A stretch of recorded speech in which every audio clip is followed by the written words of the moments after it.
শাইখে চরমোনাই বলেন, জনগণ 2025 এ সুখে সমৃদ্ধশালী একটি সুন্দর বাংলাদেশ দেখতে চায়।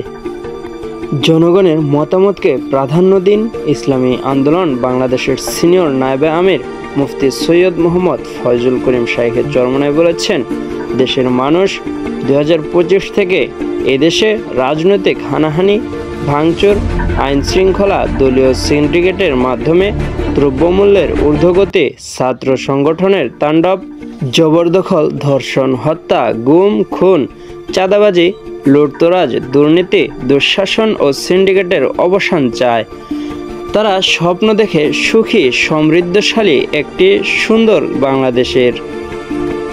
তিনি বলেন, সুখী, সুন্দর ও সমৃদ্ধশালী বাংলাদেশ গড়ে তোলার জনগণের যে স্বপ্ন, সে স্বপ্ন বাস্তবায়নে অন্তর্বর্তী সরকারের কল্যাণমূলক কাজে ইসলামী আন্দোলন বাংলাদেশ অতীতে সহযোগিতা করেছে, ভবিষ্যতেও করবে ইনশাআল্লাহ। আজ 1 জানুয়ারি 2025 বুধবার বিকালে চরমোনাইয়ের বুখাইনগর বাজারে জনসমাবেশ শেষে ইসলামী আন্দোলন বাংলাদেশের চরমোনাই ইউনিয়ন শাখার নতুন কার্যালয় উদ্বোধনে প্রধান অতিথির বক্তব্যে তিনি উপরোক্ত কথা বলেন। শাখা সভাপতি মাওলানা সৈয়দ নাসির আহমদ কাউসার এর সভাপতিত্বে অনুষ্ঠিত সমাবেশে বক্তব্য রাখেন ইব্রাহিম আকন, আব্দুর রাজ্জাক রাজু প্রমুখ।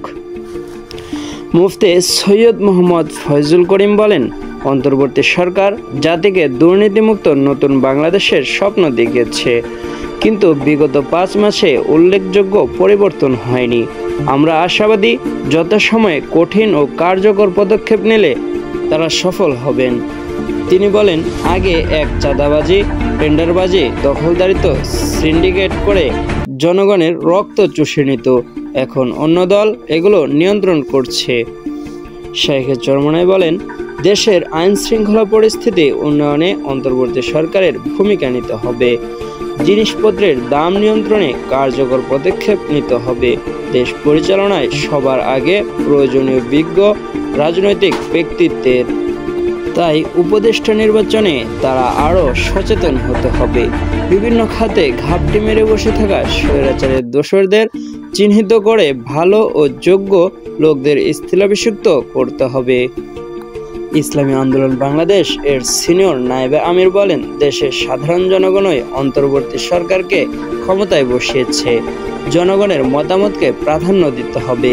রাষ্ট্রে বিশৃঙ্খলা সৃষ্টির পায়তারাকারীদের ব্যাপারে গোয়েন্দা নজরদারি বাড়াতে হবে। আইন শৃঙ্খলা বিনষ্টকারীদের শক্ত হাতে দমন করতে হবে।